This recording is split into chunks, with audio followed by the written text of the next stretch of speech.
Hey, welcome back. In this episode, I have a conversation with a Hong Kong protest medic who asked to go by the pseudonym Dafos to preserve his anonymity. The protests in Hong Kong started in June of last year over a proposed extradition bill that would allow Hong Kong citizens to be extradited to China and Taiwan. Since then, the situation has only gotten worse as China continues to tighten its death grip on Hong Kong every day.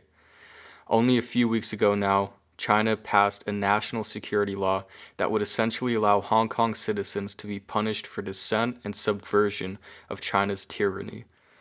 The conversation I had with Dafo starts out pretty rocky, but I assure you it gets better as time progresses.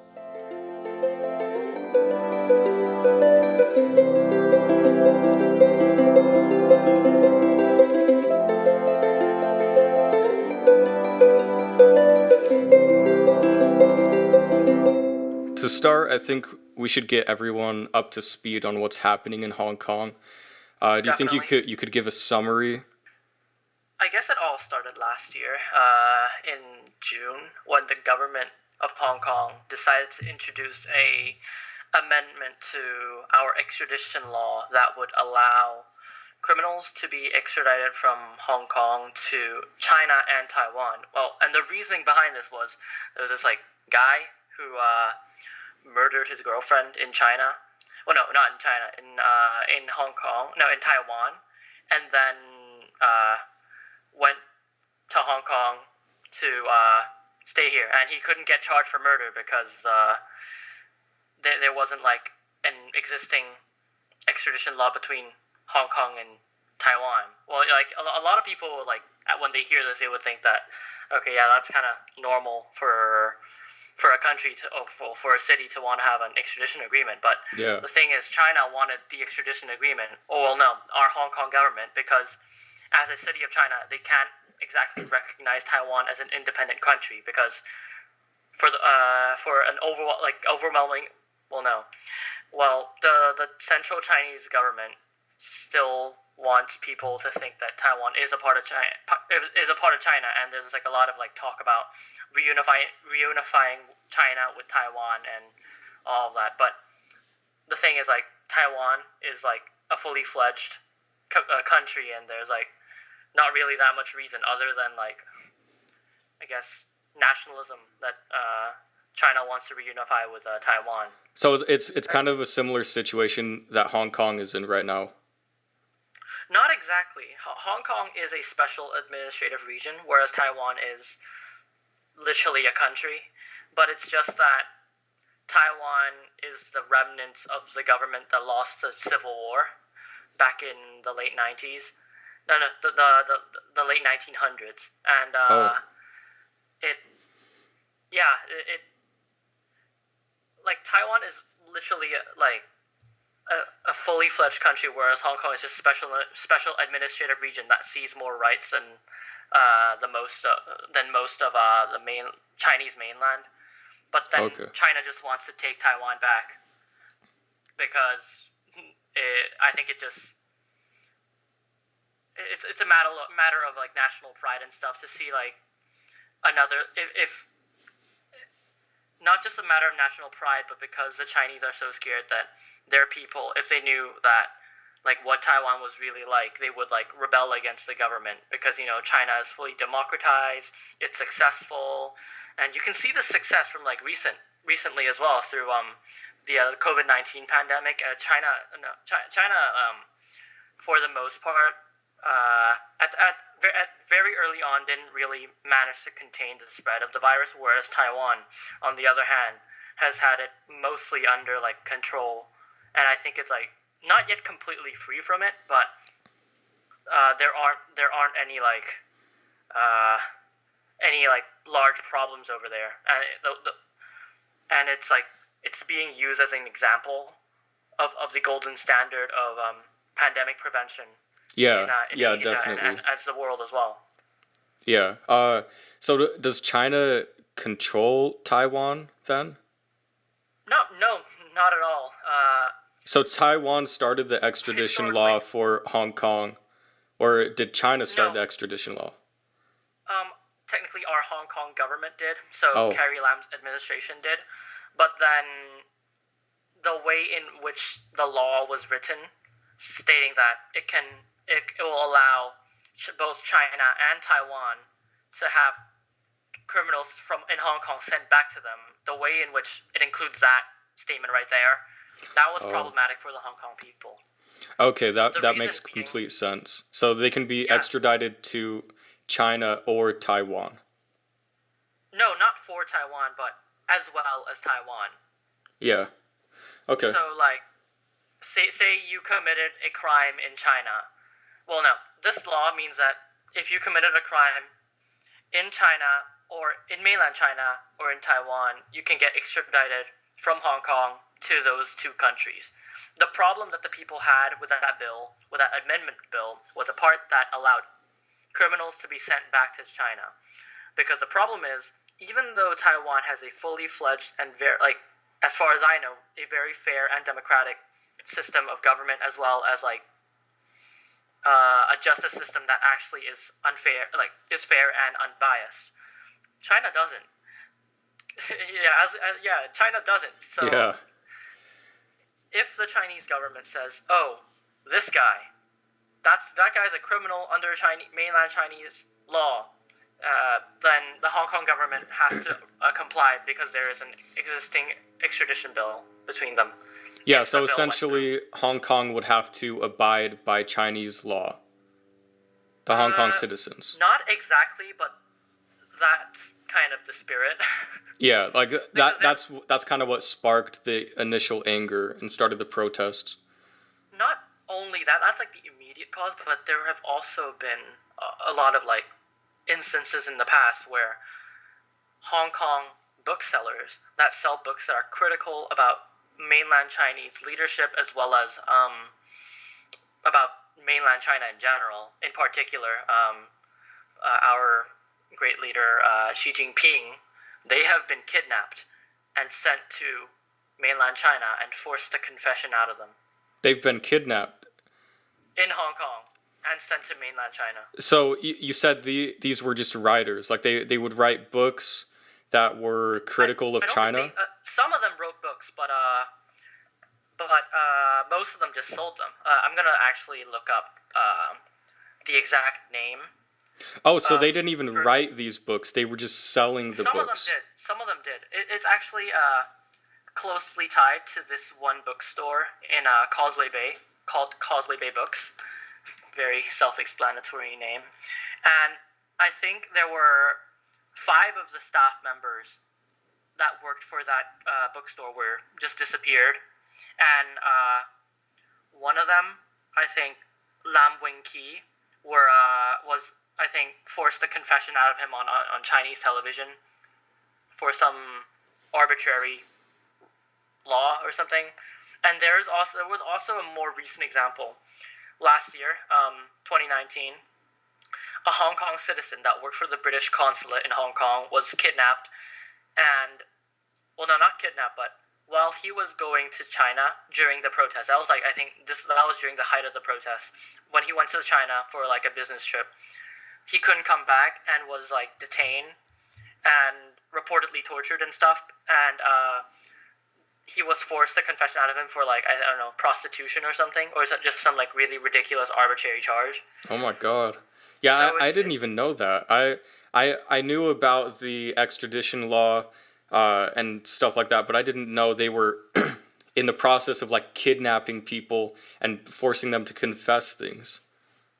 Yeah, and if that so a lot of people who are against the protest misrepresent why we were against the extradition bill. They think, oh, so criminals can just come to Hong Kong. No, that's not the point. The point is that if there are these kidnappings and other lots of political issues that are happening in Hong Kong, like the kidnappings and other stuff, like pro-democracy activists being arrested and stuff, if these are already happening without that law, what would happen if it was legalized? Yeah, that makes complete sense. I mean, I'd be terrified of that law as well.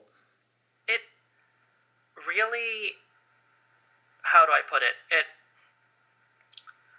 The sentiment at the time was that even though this meant that possibly a murderer would get away with that, it with what he had done in Taiwan, it how do I put it? It wasn't worth giving up our freedoms for. I mean, it sounds really bad to everyone who is listening right now, but No, it makes complete genuinely, sense. I mean, it's kind of similar to a lot of like authoritarian laws that get passed. I mean, especially with like national security laws where they can just spy on all of their citizens because I mean, it's under the guise of national security. If we can spy on all of our citizens, then we can stop terrorist attacks before they even start. But it's like you said, is it worth giving up the freedoms of privacy just so they yeah, can maybe stop one terrorist? yeah, and it really some like after the whole fiasco started in June, like we're talking around like months of August or September or something like that. The Taiwanese police offered to not like okay, if I remember it correctly, I think the Taiwanese police or some like authority organization in Taiwan told them that okay, we're gonna how about let's just forget about the law, just send the criminal back to us. That's okay. But then the Hong Kong government was like, no, we can't do that. We have to. Uh, we can't let Taiwanese police operate in like Hong Kong soil, and it really came through to the people that they really didn't. The government really did not care about what the man had done, but they just cared about passing the law for its implications. Do you know what I mean? Yeah, yeah, I know exactly what you mean. So, one thing I'm curious about is has the Hong Kong government always been kind of corrupt like this in the sense that they kind of uh, are under China's control, or is this a more recent thing? Well, I can't speak from a place of experience because I'm gonna be honest, I haven't really been into Hong Kong protests, into the Hong Kong local political scene since uh up until like last year. Oh, okay. Like because I'm sure a lot of people can agree with me on that point that it was a protest that got them into like worrying about their future.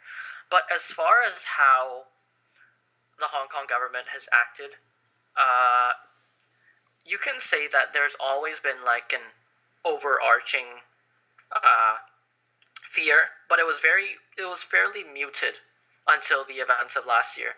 Like in 2003, a there was the government tried to implement Article 23, which is Hong Kong's version of the national security law, and basically it would like it basically meant that yeah, police state. Hong Kong becomes a police state. So in 2003, I think around 500,000 people brought to the streets, took to the streets and protested against that, and ultimately the government was forced to withdraw the bill. Oh, And it, you can see that even with just 500,000 people, like the government was willing to at least not do anything by like at that point and like withdraw the bill. But now you've got the extradition bill. Under Carrie Lam's administration, we had 1 million people march out against this bill, and the bill is like of much less significance in Article 23. And she would not like withdraw the bill on the first day. yeah. And when 2 million people came out on I think 2 weeks later, she still would not withdraw the bill and instead elected to suspend it. She didn't Okay. withdraw it, she suspended it, which means that the bill is still open to be re-implemented again. She didn't withdraw the bill, I think, until late 2019, a few months after those protests have begun, and after like citywide protests and up until a point where the entire like public transport system and all like the major roads were blocked, like the city was on lockdown by the protesters. Only then was she willing to like formally withdraw it. And it's this complete apathy and ignorance of what the people in Hong Kong want Yeah. that really, like, for a lack of a better word, pissed off like 99% of people in Hong Kong. And still, a recent survey was done, like, about the public opinion of Carrie Lam, and I think 44% of all respondents, and I think there were like 400,000 respondents, 44% of respondents from across the political spectrum. I think, if I'm like wrong, I don't. I think that's right. From across the political spectrum, 44% of them put Carrie Lam at a 0 on a scale of 1 to 10. On a scale of 0 to 10. Oh wow. Yeah, I Yeah, mean, and like it makes the, sense. yeah, and the other half is like probably like nothing is like above 5, or like 3. So, yeah, it's pretty obvious that she's very disliked by the Hong Kong citizens. So, you said late 2019, the extradition bill did get withdrawn. So, it's no Yeah, longer a thing as of right now. yeah, it's no longer a thing as of right now, but that is only one of the 5 demands of the protests. Yeah. So, Yep. what are the other four? So that's the only one that has been actually uh, Yeah. enacted. Uh, there's a lot of debate about, like, currently about whether or not we need a new set of objectives. But then, how do I put it? The 5 demands were implemented really, really early on into the protests.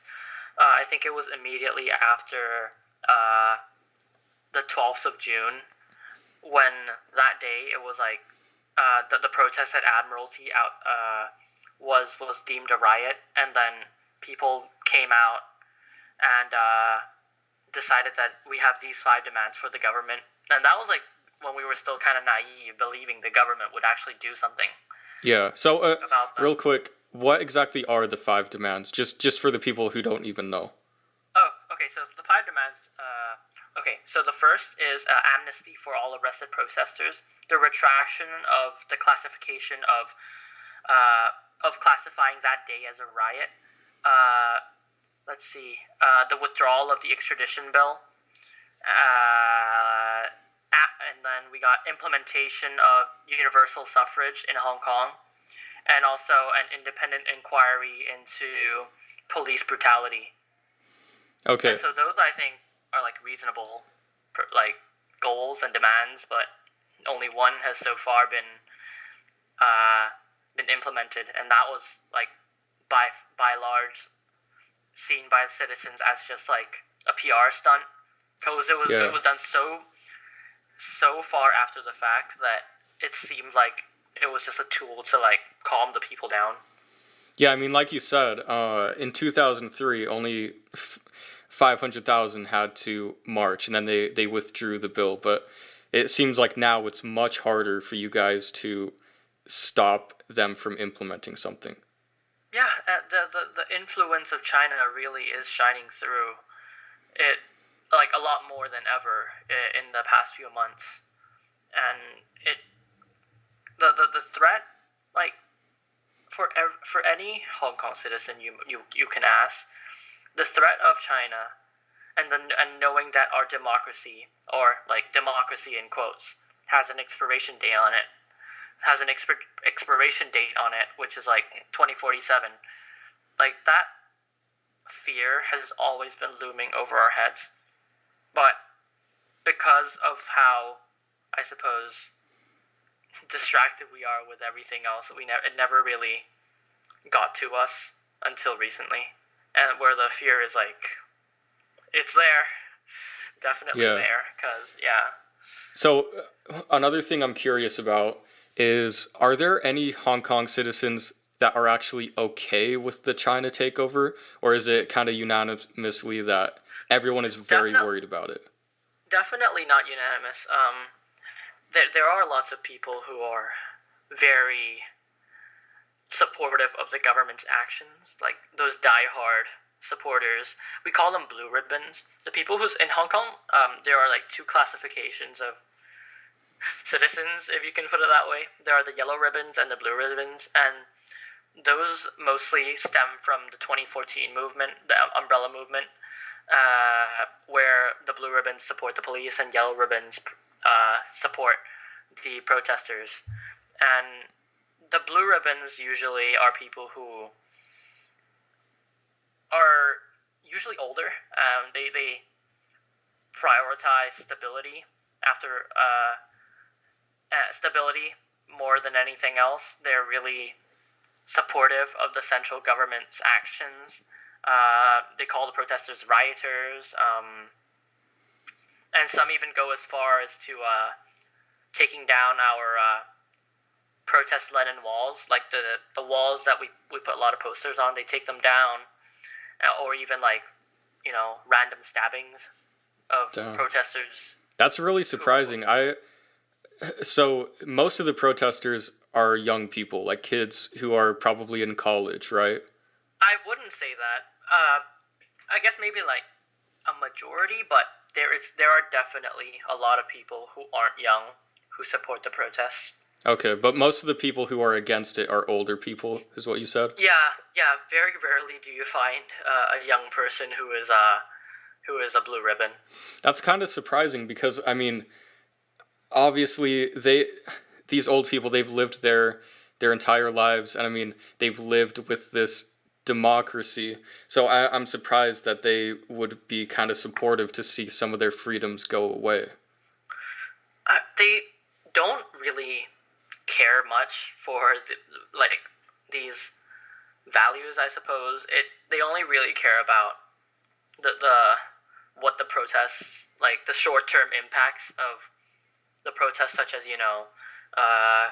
people not being able to go to work, the economy is going down and stuff like that. But I guess a lot more value is placed on by young people on, I guess, a hope for a better future, or Yeah. like a desire to keep living the way that we are living. So do you think it's kind of a selfishness thing? Because I mean, if they're older people, they're probably not going to be around very long, and Exactly. it seems Yes. like Yes. they don't care about the next generation. They just want everything to be stable while they're still here.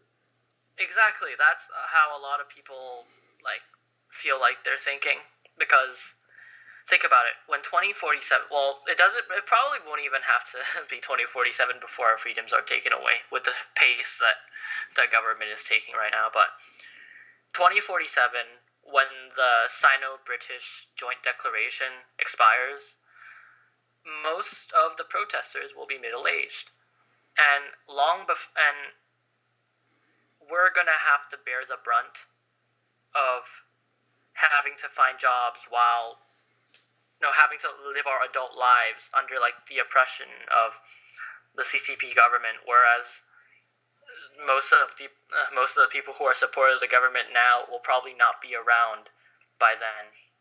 Yeah. Oh, so real quick, can you just let everybody know what exactly the Sino-British Treaty is?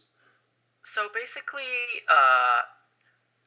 should I explain like from the beginning of like how Hong Kong came to be Hong Kong, or should I just explain what the Joint Declaration is? I mean, yeah, I think from the beginning is fine, so people can actually like understand like that what exactly Hong Kong was and is, and why it's so horrible that China's taking over.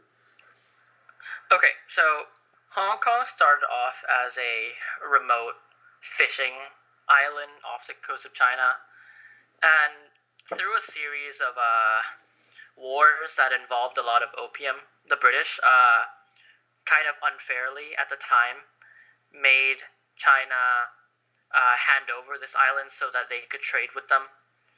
And quite a few years later, and through a few different treaties afterwards, this was like in the late 1800s, if I remember correctly, or the early 1900s, and they sort of started ceding more and more land to the British Empire at the time, which included not just the island of Hong Kong, but the Kowloon Peninsula and also the new territories.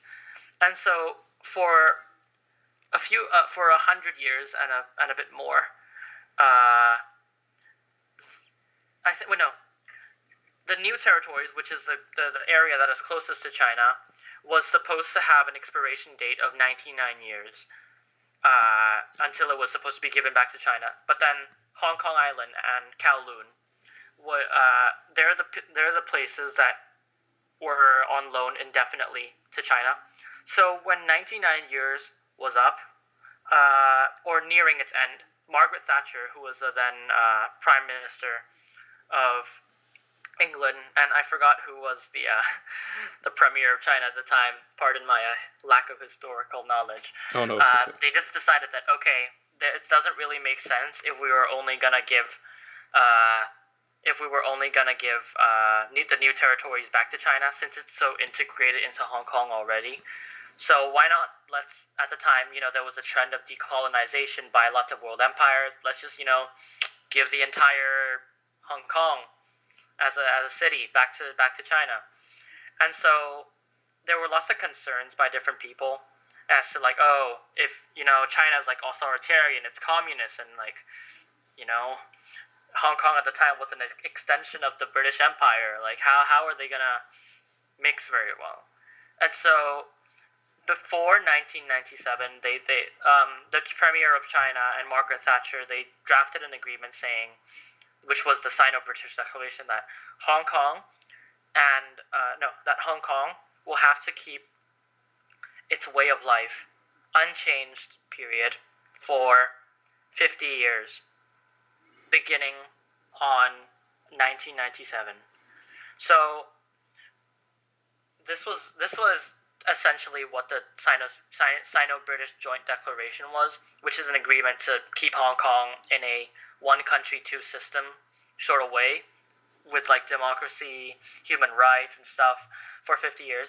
And the intent, I can assume, that of the British Empire at the time was that they were hoping that within those 50 years China would democratize.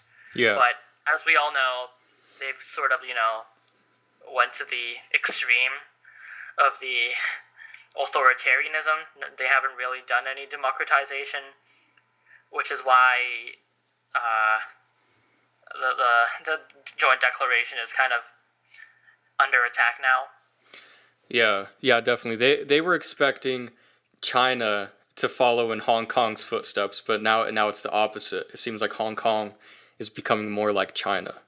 Exactly. And no, I think that if the British at the time knew that this was going to happen, they would probably put more, they wouldn't have, I guess, given Hong Kong away that easily, at least put more, severe restrictions on what China could do and stuff. Yeah. Because, I think the intention was for China to become like Hong Kong in the future, but obviously that didn't work.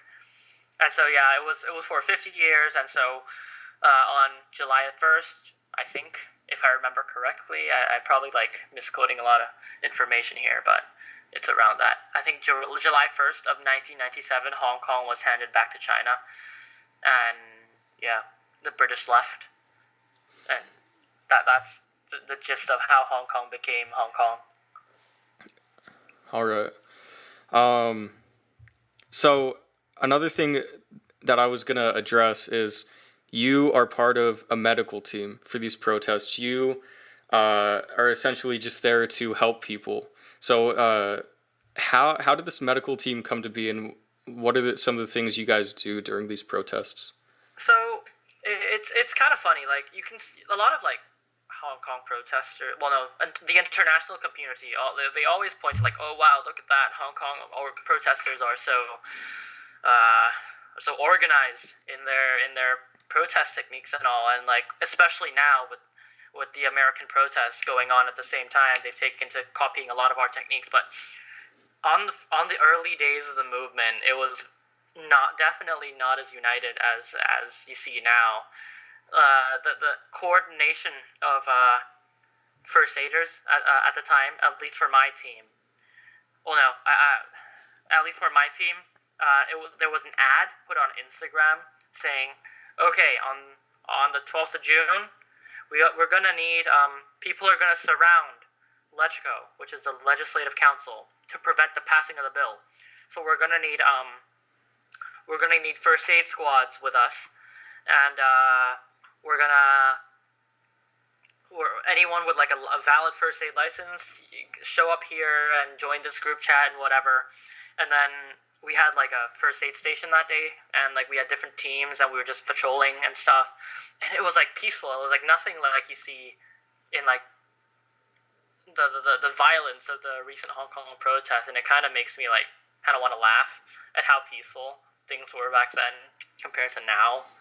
Huh. And we after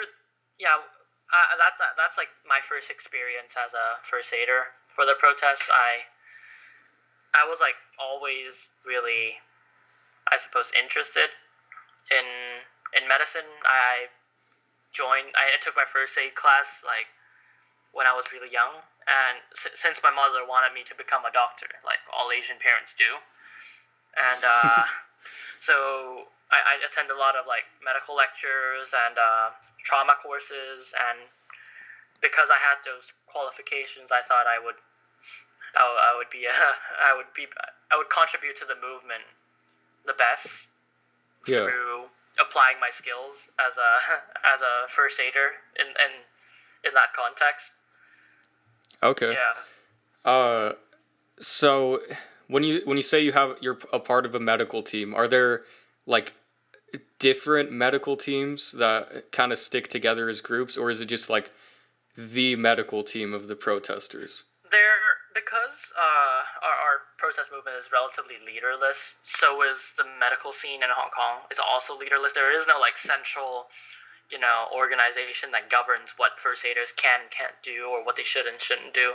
So largely, as of right now, there are like a few better known teams who are like the administrators of various public group chats for first aiders in Hong Kong, but they're not like leaders. They're just like better known people, and I think, and it's just like lots of different first aid squads being like that of people like coming out on their own volition and stuff. It's not really that organized.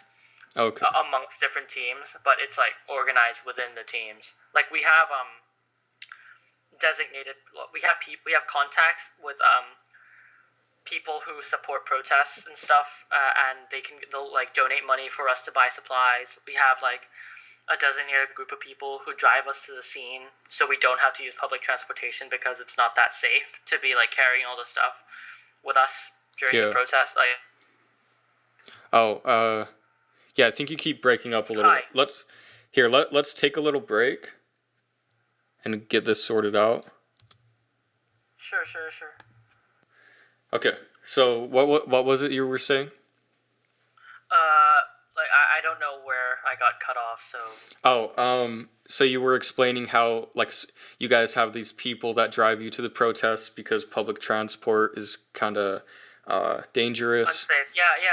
So my point is like, even though individual teams are organized within themselves, there isn't really much organization between teams. Like we just come out and there's like a general vibe of what we should be doing. Okay, everybody should be wearing reflective vests. Everybody should do these things. This is the way you wash tear gas. This is the way you wash pepper spray. But there's not really any rules set in stone. So it's like disorganized organization. I suppose you can put it like that. Yeah, that makes sense. I was always so curious about how these protests seemed so organized. Because, I mean, especially, like you said, here in America, there are a lot of protests going on right now, and they aren't nearly as organized as you guys. So, from what it sounds like, you said in the beginning, it was a lot more disorganized, and as time went on, you guys kind of gained some organization. It really came down to the Telegram channels. Like, we have these very large Telegram channels that a lot of people are in. Even though they're not technically leaders of the protests, a lot of people read the information that they give off, and a lot of people follow they would like put out information about, okay, there's gonna be an event today. The objective is to do this, and we're gonna gather at this place at that time. And since there are lots of people who following those channels, uh, they will naturally like tell their friends and family, okay, there's like an event today, and they'll like advertise it on Instagram and stuff. But really, how successful an event plan is going to be is dependent on how many people have seen the advertisement and how many people are going and stuff like that. So the organization, uh, it really comes down to like having these like centralized communication channels, which is like the reason why we're so organized and stuff, even though we don't really have a leader. Yeah, that makes sense. So another protest events are like organized by different Telegram channels and stuff. Oh, okay. And so like in the next week, since it's like almost a 1 year anniversary of the Hong Kong protests, we've got like many different events being planned, and all of them are being planned by different Telegram groups, and they're all being advertised on Instagram and stuff. And yeah. Okay. So another like a lot of it just spreads by word of mouth. Okay. Another question I had is, like, what are some things that you've personally experienced during these protests? Personally experienced, I mean, a big thing would be police brutality. It's not. Well, I've been shot many times by less than lethal weapons. You know, rubber bullets. Yeah. I got shot in the back a few times while carrying someone away. I've been hit in my respirator visor by a beanbag round, which would have like gone into my face if I didn't have a respirator on. Jeez. I've been pepper sprayed, tear gassed like countless times. You would make the argument that okay, you're at a scene of a protest; these things are inevitable. But okay, I don't think a lot of people know what I wear when I go out. I basically wear this bright blue reflective vest, a blue helmet. I like have first aid stuck on me like at least in 5 different places. Actually, no, 6 different places, and it really doesn't strike me as it being very hard to identify me as a first aider. So even though there could be like a few times where I've been shot by accident or something, but there are definitely many times where I've been shot on purpose. I remember this moment really clearly.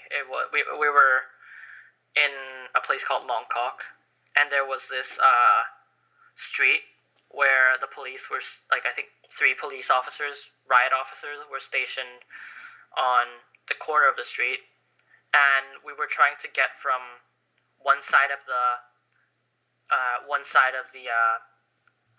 street that's like further down onto a bus that was on the main road because there was a person who inhaled too much tear gas and I think passed out inside. So we were trying to cross over to get into the bus, but the police officers were on like that street corner and they could see us, like there was like a straight line where they could see us. And my friend like didn't think too much about it. He went out, he got shot, but then he like made it onto the bus. I think it was by like a tear gas canister. He got shot in like his upper left thigh. And then so like there were like 3 of us, and he went on, and like my second friend was like, "Shit, dude. Okay, should I have to? Am I supposed to run over?" And so my second friend ran over, and then immediately there was like another round of tear gas being fired. And then I ran over, I got hit in the knee, and it's like they fired as we were coming out, so I'm pretty sure those weren't like coincidences. I mean, there are like other instances where I told you just now. It was at the height of the protest. It was during November 19th, if I remember correctly. There was a protester who got hit in the face by a rubber bullet or a beanbag round. I don't know what, but his face was like bleeding. He couldn't walk properly. So I like put his arm over my shoulder and I like carried him out. And as I was like helping him out, like the protesters decided to retreat. and they all ran faster than us because I had another person to help out. Yeah. And so as we were running away, the police started. We were like running into the store that could get us to the other side of the street, and I just hear like lots of like there was like a metal ceiling and like metal like vents and stuff. I just hear like pat pat pat pat pat on like walls all around me, and a few of them hit my back, and it was like I was the only person there. It doesn't seem like the streets were brightly lit. It doesn't really seem that hard to not hit me. Yeah. So they shot you as you were running away. Yeah, I wasn't like the guy I was like helping out. He wasn't even like the people who were like lobbing Molotovs. He was like a peaceful protester. Wow. And I think one thing that a lot of people don't really realize is these rubber bullets, I'm sure they do a lot of damage. I'm sure they hurt pretty bad. It's not like they're they hurt soft. like shit. Holy crap. It a lot of people mistakenly call them non-lethal projectile, but really they should be called less than lethal because they will kill people if you aim at the right spots. And like I think during August there was or September actually, there was a female first aider who got hit in the eye by a beanbag round, and she went blind in one eye. Oh my god. I'm sure there are like instances of this happening in America. Yeah, I've heard a few news stories about it. It clearly shows how dangerous these things are if they're not used properly. And I think rubber bullets, they're supposed to be shot onto the ground first, and then like it bounces into the protesters to reduce the velocity. But in Hong Kong, they like do this shit like they just shoot people like directly. And Yeah. there have been lots of different pictures of police being on top of buildings and shooting tear gas from the buildings. That's pretty It's crazy. like they're being used like actual weapons and not just like to disperse crowds. Yeah. So another thing that I've heard about is there are some like protesters kind of disappearing, or I've heard instances of some like prominent people getting like thrown off of buildings or like mysteriously falling off of a building. Are these Yeah. things true or just rumors? Well, it really depends on how, like, a lot of people would like say that they're like conspiracy theories are like, oh no, you're being ridiculous. The police would never do that. But in some of the cases where people were like like whenever I see that, I like people always tell each other just take it with a grain of salt. But these have been happening so much all the time. It just doesn't feel like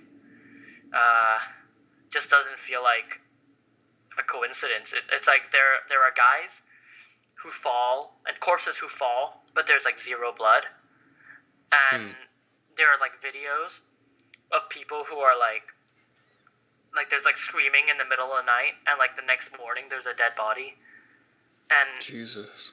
it just doesn't. And there's like a very famous case of a girl called Chan Yin Lam, who was like a student at a community college in Lang, and she was an avid swimmer. Like in her secondary school, she was like a very like proficient swimmer. Yet she was like very vocal in her support of the protests, and yet she somehow was found as a dead floating body. That's fucked up. So Yeah, these instances are actually pretty common. It's not like it's just happened one or two times. No, they're pretty common, but there's so much there's so much non-transparency amongst the police and amongst the government that it's really, I mean, it's hard to like say that these are completely baseless. I wouldn't go as far as saying like, okay, if they'll like that these are like, if they're really happening, that these are like very common occurrences. But right now, like personally, I feel like they do happen, but not to how, but not as much as people like who really believe this think. I feel like they do happen, like based off of just my own personal opinion. Okay. But like, it's something that you can't prove or disprove, I suppose. Yeah, we have a lot of that going on here. I mean, with a lot of different things. I mean, that's what's so hard about things that are labeled conspiracy theories. Because I mean, these are things that you can't really prove. Because of course, if the government or if a police force is doing these things, are they really gonna admit it? It's kind of one of those things that people have to figure out themselves. Yeah, like let's bring it back to like why like so much of this conspiracy theorizing is happening. Like it just really just stems out of distrust of the government, distrust in the police, distrust in like the justice system in Hong Kong in general. And like the people aren't wrong to be like not trust these like systems, because I wouldn't like Hong Kong people. They like fucking hate the police like with a burning passion. Like even those who are non-supportive of the protest, they don't like the police because like they can't enforce the laws properly. But like protesters, they've lost all trust in the police completely whatsoever. But it wasn't always this way. Even at the start of the protest, there weren't like now there are slogans like corrupt cops, I can't like directly translate it, but it basically calls for like the family of corrupt cops to all die. Oh And wow. if you like don't know how bad the hate for the police force in Hong Kong is until you've been to a march where people were screaming, okay, liberate Hong Kong, revolution of our times, up until we walk next to a police station, and literally everybody's yelling, police force, police force, gangsters, and stuff like that. Yeah, The I the heard about hatred an is like incident. you can Oh, go like ahead. slice a knife through it. It's so like there. Yeah. So, It, like one incident I heard about was there were some protesters, I guess, going home and they were on a train and there were police waiting for them when they stopped and then they rushed in and started beating people. oh, you're talking about the day. It's memorialized every month. It's the July 21st. So basically, there was a uh, large protest that day, and as the protesters were coming home, it was like concentrated. Well, as protesters who were living in Yinlong were coming home,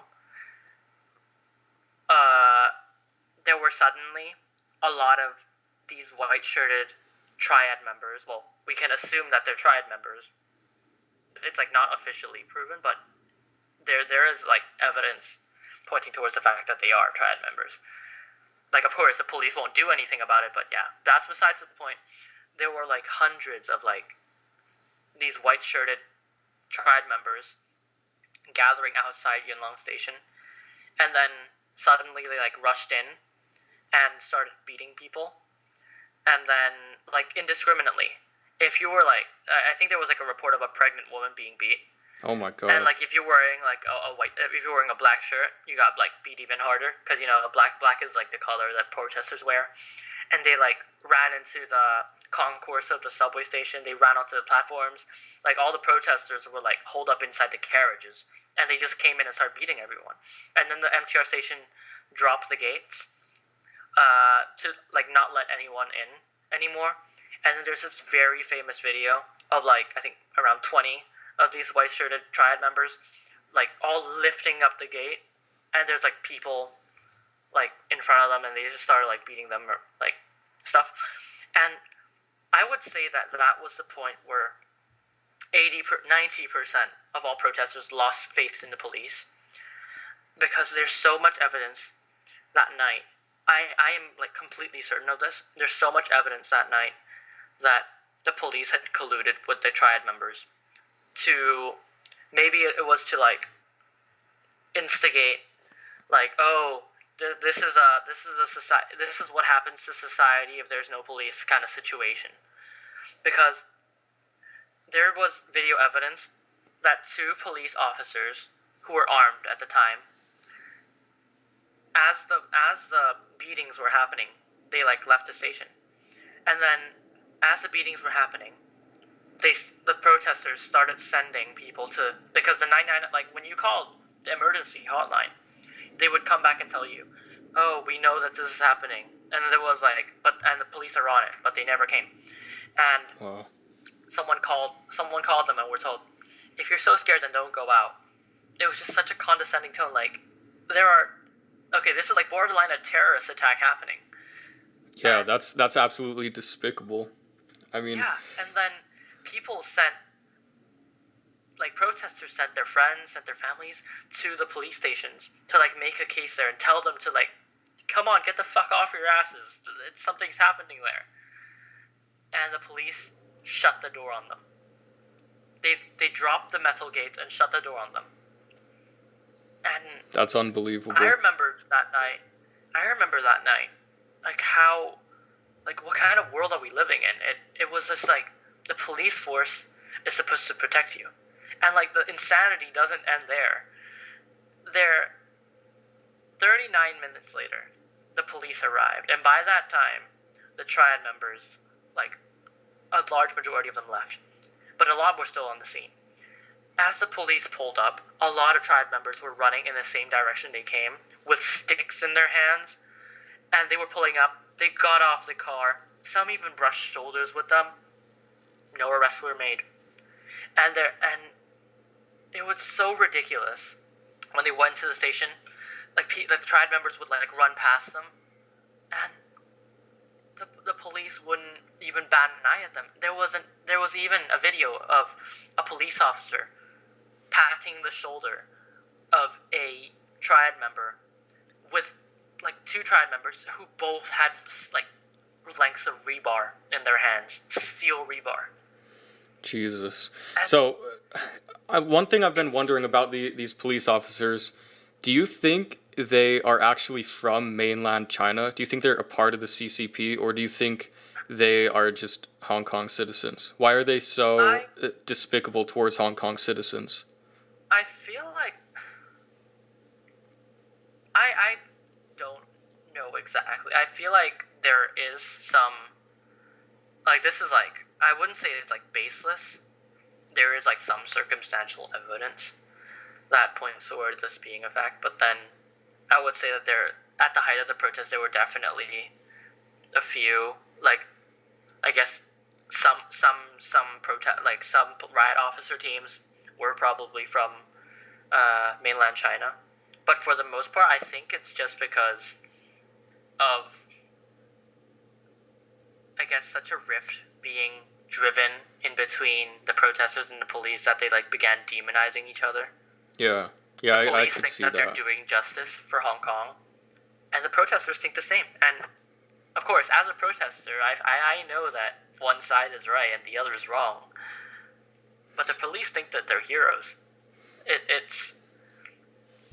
I feel like the despicable behavior of the Hong Kong police force is mainly due to like how they've been conditioned by the protests to like not treat the protesters like humans. It's an us versus them mentality. Exactly. And bringing back to the point of June 21st, later in a press conference, they like tried to clear everything up, and they said that no, the police did not arrive there 40 minutes late. They only arrived there 39 minutes late. And it's like, they actually said that? It's ridiculous. My God. And that's not the only, like, event that, like, if I told you every single event that caused the people to lose trust in the police, I would be, like, talking for 3 hours. But I'm going to bring up two more relevant events there. There's the, another event that's like memorialized. It's August 31st. And so that day there was a protest that was happening near Prince Edward. And directly above Prince Edward Station was the Mongkok police station. And what happened was, I think the MTR staff called the cops on some protesters who were in the station. And suddenly, these raptors, we call them raptors, but really they're like a heavily militarized version of riot officers. They run really fast and shit, which is why we call them raptors. Huh. And they're usually like they're like basically the police's elite. And so suddenly, after receiving the call, the raptors just ran into the police station and just started beating people. This time, it's not the triads; it's the police who are beating the people in the carriages. And that's like a month after the Yunlong incident happened. And there were lots of protesters arrested there, but there were lots of innocent people there as well. And at the press conference that was held afterwards, the police said, one reporter asked, how can the police be so sure as to which of the citizens they're beating up are protesters?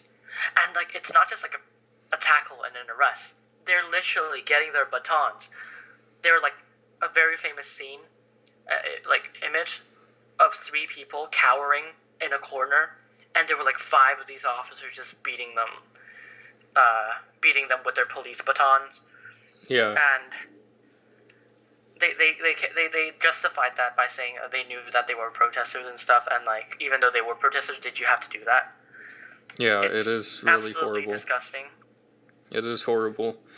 All right, so something I did really want to talk about is this new national security law that they are currently implementing. A lot of people have assumed that the protests in Hong Kong have died out. A lot of people don't even know that the protests are still going on. But it seems like they have ramped up ever since this national security law started. So basically, everything. So basically, after the fear of the extradition bill was over,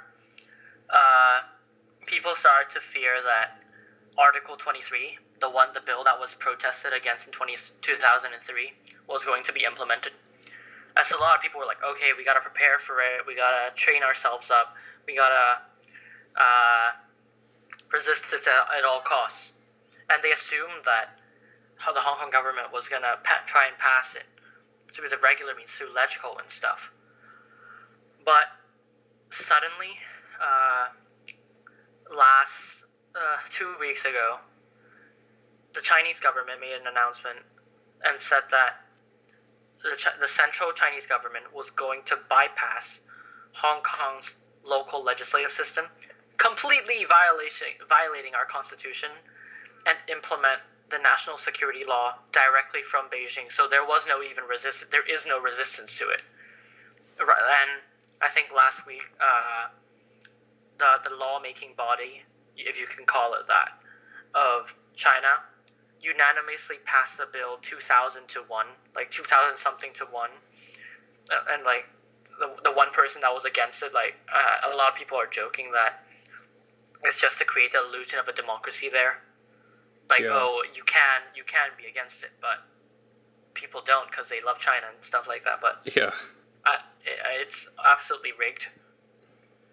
Yeah, so correct me if I'm wrong, but it definitely seems like this is the end game for Hong Kong. I mean, it seems like China really is taking over now. It seems a lot more intense than even last year. It kind of feels hopeless for us because, unlike the extradition bill last year, it's a bill that you can't protest against. It's gotten to the point where people have also begun to fear arrest, and I wouldn't say they don't come out anymore, but you wouldn't get to the point where like the same where people are protesting at the same scale as last year.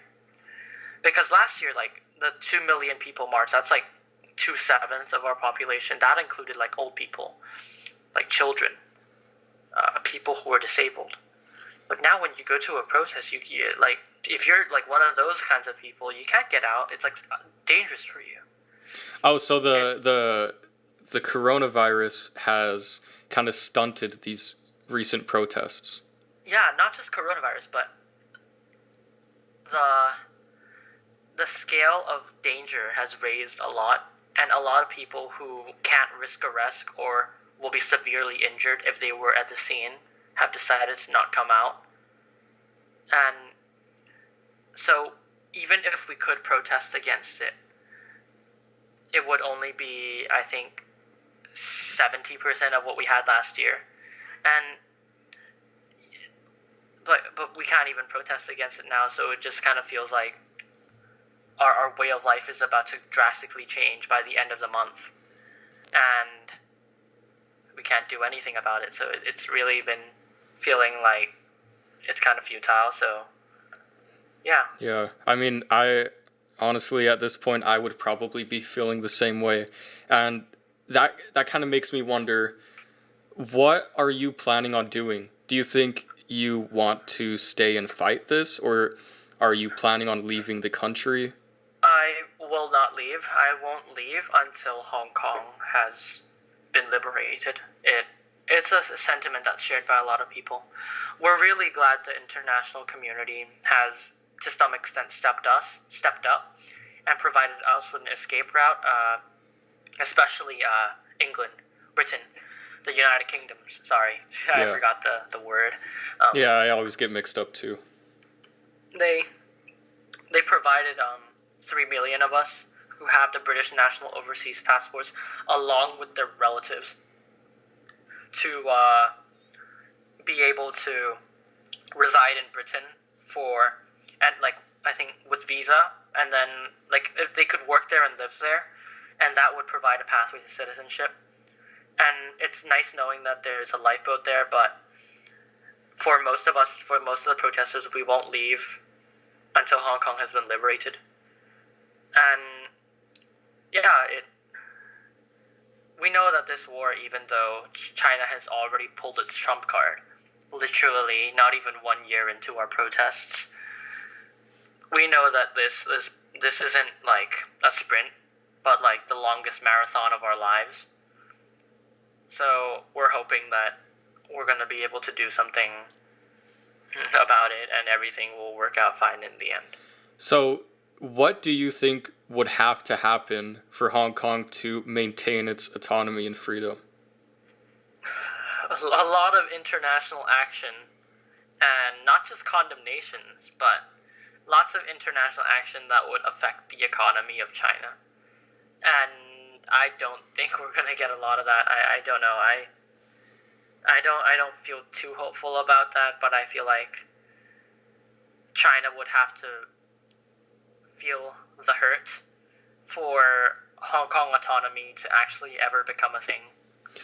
I heard that the U.S. has now labeled Hong Kong as part of China regarding trade.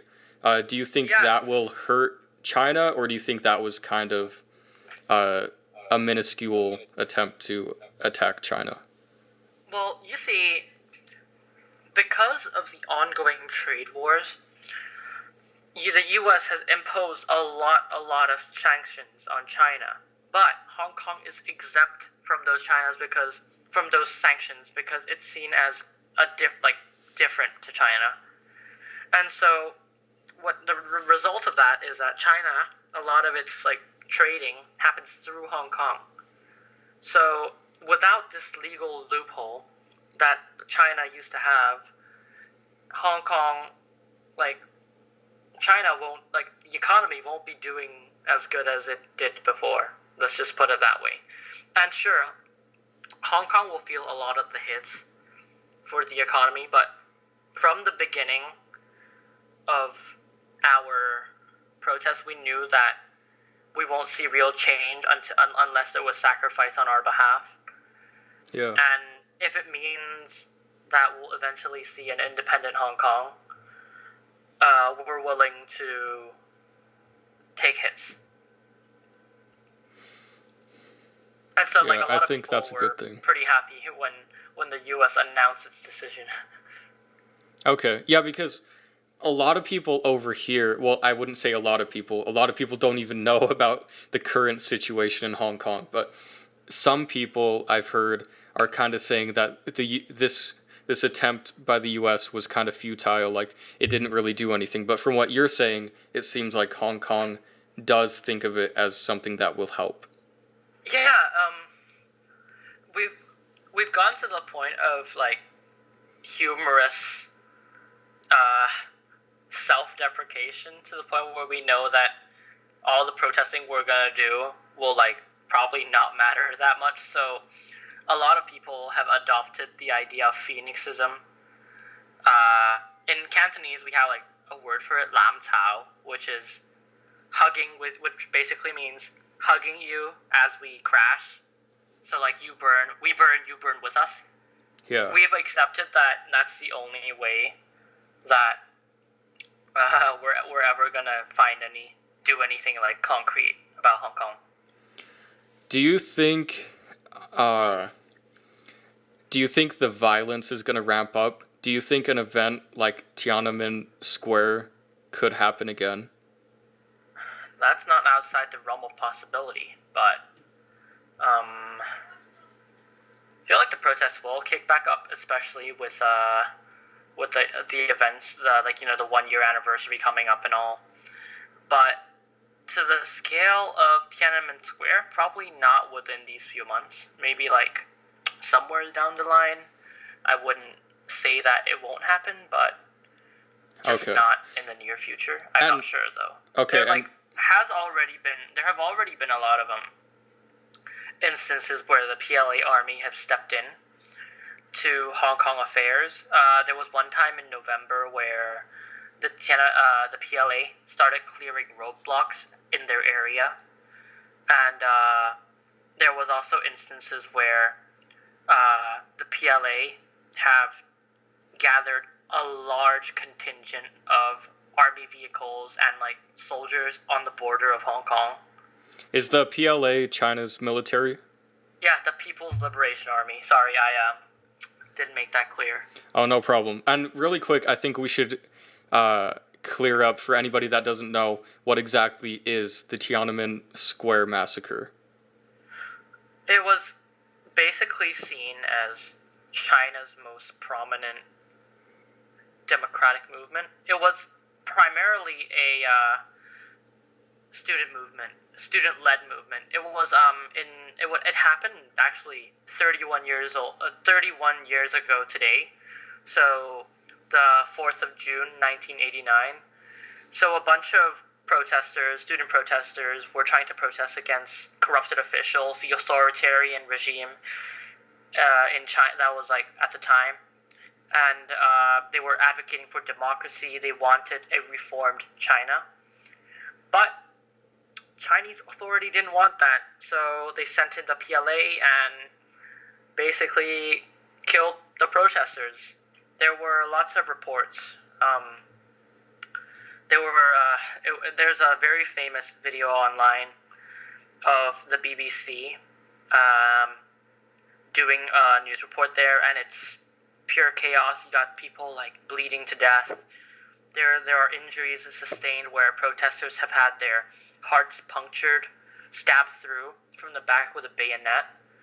There are instances where protests were crushed under the caterpillar tracks of the tanks.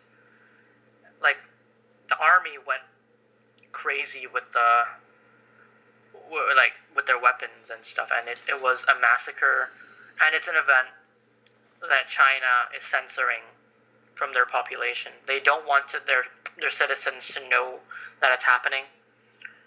But I feel like a lot of Hong Kong protesters feel like we're carrying the torch for them. I feel like a lot of the protesters if they're in the afterlife, the protesters from Tiananmen Square, if they're in the afterlife, they'd be proud of what we were doing now. I absolutely agree. And I've realized a lot of similarities between the Tiananmen Square protests and the Hong Kong protests. I mean, they had that statue. What was it? The goddess of democracy. And then you guys. Yeah, the Lady Liberty. Yeah. Yeah, and then you guys kind of did a similar thing. You guys created your Lady Liberty statue, and both times the statue was torn down by the forces. Yeah. Well, no, ours was torn down by pro-government supporters, but it was rebuilt. So that was good. Oh, and, okay. I think listeners should definitely check out what Lady Liberty looks like, because it's I guess it's not what you would think it looked like. It's basically a woman with a construction helmet, goggles, and a gas mask, Yeah, holding the Hong Kong Revolution flag, and it's pretty badass. I agree. I think it's a perfect representation of the movement. Yeah, it is. So, okay, while we're still on the subject of Tiananmen Square massacre, like you said, this is the 31st anniversary today, right? Yeah, it is. And this is the first time, correct me if I'm wrong, this is the first time within 30 years that they have tried to stop the vigils of the anniversary. Every single year since the Tiananmen Square massacre happened, every single year there have been a vigil held in Victoria Park for the last 31 years. But this year, before the social distancing measures were extended again, they were set to end today. Which, if I'm gonna tell you, it's kind of fishy that it ends directly on the day that there was supposed to be a massive rally. A lot of people, like, before today, before these few days where like coronavirus cases have popped up again, Hong Kong was doing very well. There have been like, I think, 24 days without new domestic infections, and a lot of people just saw the social distancing measures as like a political tool to keep people from joining protests and whatever. Yeah, that's definitely what it seems like. So as of right now, that's what they're using to try to stop these vigils, right? They're saying that you guys can't gather because there's a risk of infection. Yep, that's what they're saying. People still gathered anyway. And there's a very cool photo I saw a few hours ago of people gathering in Victoria Park, but they're like sat like 8 feet from each other. It was pretty cool. Yeah, that is really cool. And I mean, to go back to how China is censoring this horrible event, I saw a video just yesterday where in I think it was 2005, someone was interviewing Chinese citizens on the anniversary date. I think it was the 16th anniversary. And he was just asking them if they knew what the day was. And you could see the fear on these people's eyes. A lot of people asked, "Why are you recording this? Don't record this. I don't want to talk about it." And some people didn't even know that the event was a thing. Yeah, they're if there's one thing the Chinese government is good at, it's censorship. They're really good at censorship and keeping their citizens from thinking the wrong things. And they're the closest thing, I feel like, to George Orwell's 1984. Yeah, definitely. I completely agree.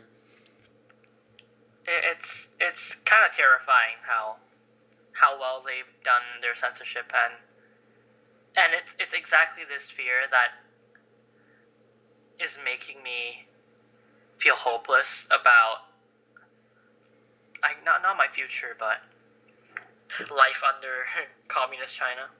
Because I've been to mainland China, and I'm telling you, it's bleak there. Maybe it's just the places I've been to. I've been to a lot of other places that are pretty cool, but it's like Hong Kong and mainland China are literally a world apart. Yeah, I could definitely see that. So to go back to this national security law, I don't know if we actually defined what it is. So what's going to happen with this national security law? It actually got passed through the legislation, correct? Yeah, they've passed it nearly unanimously, and it they've been largely they've been very much largely vague about what the national security law would mean, but a lot of people are speculating it to be somehow related to Article 23 of 2003. So it basically means that it prohibits any acts of treason, secession, sedition, and subversion against the Central People's Government, and as well as establishing an office for the Public Security Bureau, which is basically China's secret police, in Hong Kong. So it's essentially China taking Hong Kong over by force. Yeah, TLDR, Hong Kong becomes a police state. I couldn't imagine living through that. It would just be pure terror. Yeah, it would. I mean, a lot of people are under the mentality that there's not much we can do about it now, so there's not much use to panicking about it. We're just hoping for the best.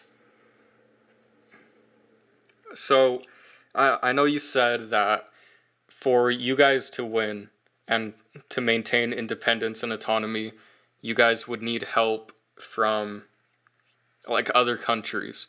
What do you think other countries could do exactly to help?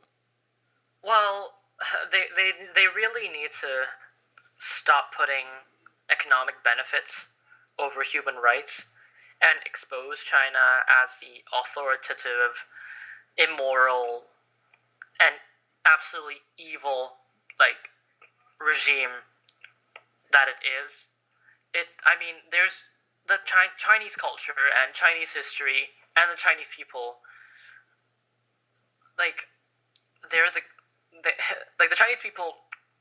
They're just I wouldn't say brainwashed, but they're just under the they're just so subject to the propaganda by the central Chinese government that which is why the reason they're so nationalistic.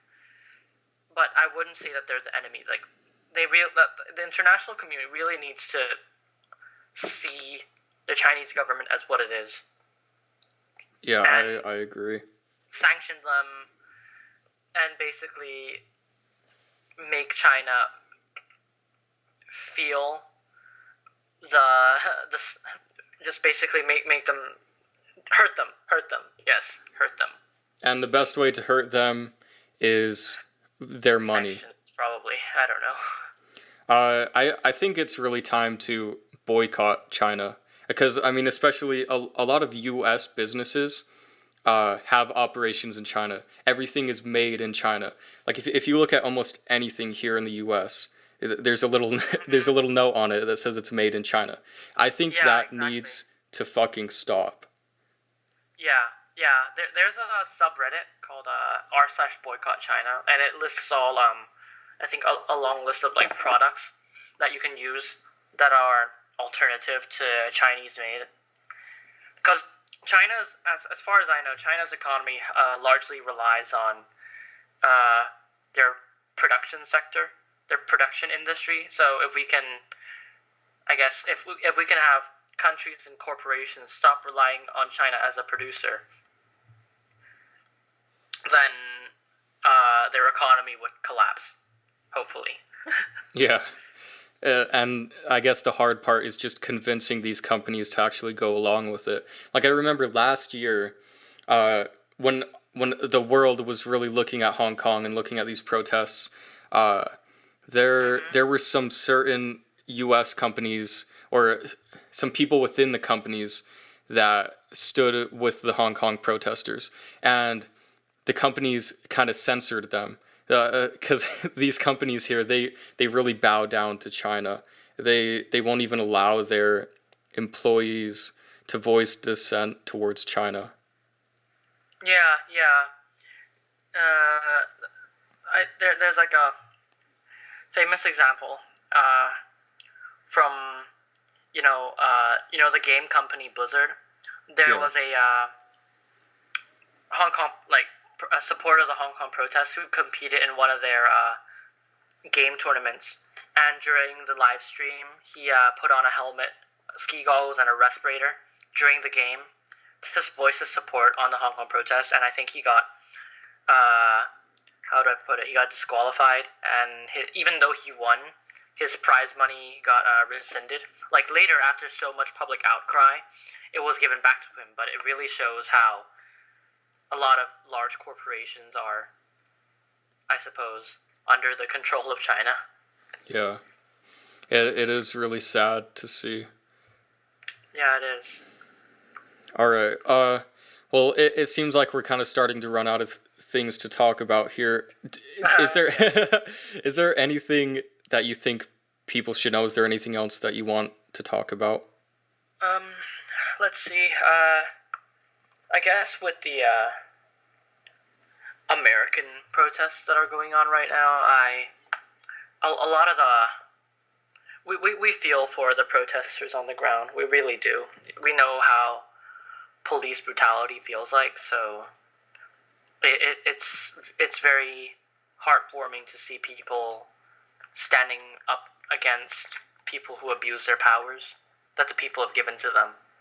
So we would just like to let listeners know that we're supportive of the values that they fight for. Yeah. Well, that's good to know. What do you think about the protests that are happening all around the world? It seems like the entire world is kind of rebelling against their governments. I mean, you have the protests all over the U.S. You have the Hong Kong protests. You have the protests in Lebanon, the protests in Venezuela. I mean, Yeah. why do you think this is happening now? It was the same. I guess it's just a symbol, a symptom of like the people being, in general, unhappy with just the powers that their governments have taken. I suppose it's a sign that not all democracies are working like properly, and I'm just glad that people are exercising their right to assembly and right to free speech. Yeah, I'm really glad about that too. It kind of seems like the governments in general have all declined. It seems like our leaders are completely incompetent. The leaders of the US, the leaders of China, the leaders of Hong Kong. It seems like Yeah. there's just so much weakness everywhere. Yeah, I think the same thing happened last year in 2019, and I think the General Secretary of the UN came out to say, like, give a speech about the worldwide protest, and I think it's if like people are interested in learning more, I feel like that's a good video they can watch, like his speech on why there are global protests. Okay. It's really worth listening to. I just thought of another question that I wanted Yeah. to ask about the protests there in Hong Kong. So you said a lot of people are getting arrested, and one thing that I've been wondering is where do these people go, and how long are they away for? Because I mean, Well, I yeah. don't know if they're really treating these people right or not. If we've got, there are lots of, well, to where they go when they're arrested, they go to different police stations that are near their area, and they're not always the closest one. Like based off of experience, because a while ago my all of my teammates got arrested at once, and I had to help them contact their families and stuff. I mean, there was another person who was helping me, but largely it was an independent effort. So they were all sent to different how do I put it? Different police stations, and I think they can only be held without a charge for a maximum of 72 hours. But then they were all released fairly quickly. I think around a day. They were sat in the holding cell for like a day or so. police treats them. For my team, I don't think there were any problems, just a lot of intimidation and stuff. But there are lots of reports and lots of incidences where protesters have come out to say that they were sexually abused, they were punched, tortured, and stuff. And it's always pretty chilling to hear. There was, in particular, one very rural holding cell called Sanoklang, which is in like this very rural part of Hong Kong. And a lot of people say that who came out from there said that the conditions were like abhorrent, and it was horrible. Like the police officers and penitentiary officers would constantly like mock them, assault them, sexually abuse them, rape them as well, and there have been a lot of cases of protesters speaking up. That's absolutely horrible.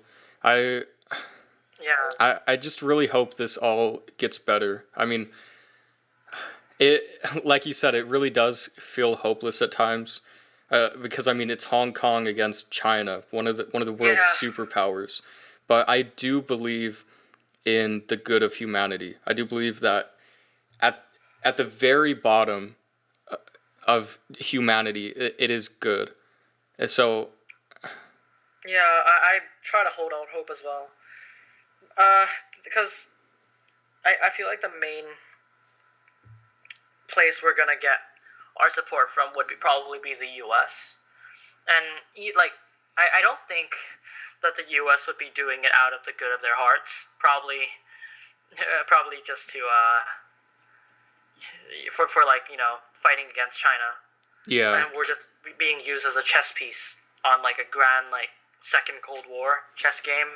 Yeah, I mean, well, you're referring to the politicians. I can tell you right now, I mean, I'm a U.S. citizen, and my heart goes out to you guys. I would be there right now fighting with you guys, but I agree, the politicians here, I mean, they're basically robots. They have no emotions. They only do things to benefit themselves. Yeah. Thank you so much. Of course. All right, well, I'm thinking this is probably a good place to end.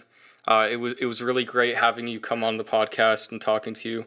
I hope this podcast lets people know about the atrocities that are happening in Hong Kong, and that you guys really need some help right now.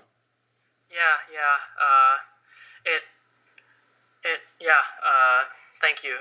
It's really nice to be able to share my story with the people of the internet.